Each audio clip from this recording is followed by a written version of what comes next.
Hi, I'm Bill, and I'm the chair of the Greenwood County Democratic Party. These are my Monday musings for April 12th. Last week, there was a letter to the editor in the Index Journal about the cost of insulin. Quote, "Why should a 27-year-old person with type 1 diabetes since age 6, who is working hard, paying their own way in the world, paying taxes, paying for their own health insurance, and doing everything legal and correctly, be hit with a $982 bill for 1 month for insulin?"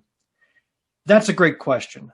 The Mayo Clinic wrote an analysis about this. There are three main reasons cited by pharmaceutical companies for the high cost of new prescription drugs, but they don't necessarily apply to insulin. First, the pharmaceutical companies say, is the high cost of development.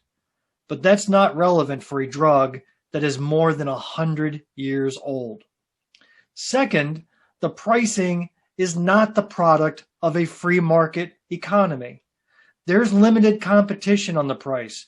The person who needs the product is not in a position to negotiate the price, and there's no relationship of price increases over time compared with overall market inflation.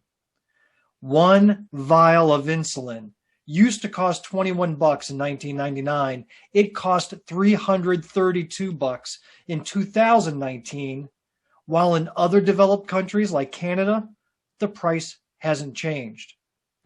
Third, the arguments that high costs are needed for continued innovation and that attempts to lower or regulate the prices will hamper innovation, that's not a valid excuse for a drug that already exists. The high cost of insulin is due to limited competition and the fact that you have a very captive market, a desperate market. Users will literally die without this product, and our free market allows for price gouging way beyond ethical boundaries.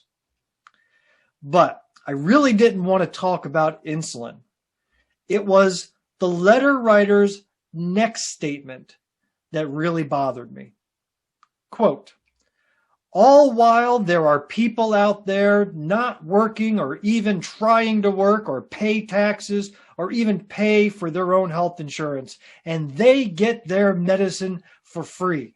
They can sit at home and collect all sorts of benefits that she is paying for in her taxes, but she can't get help."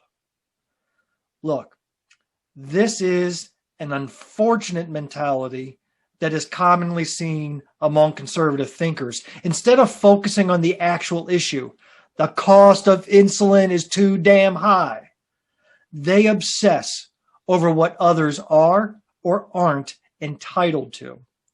It's a perversion that one's ability to obtain health care is tied to employment and what the employer is willing or able to negotiate on behalf of employees. Who needs health care? The sick. Who, in general, are the ones less likely to get employment with good health care? The sick. It's a system that sets everyone up for failure. And let's do away with the mirage of choice of healthcare providers.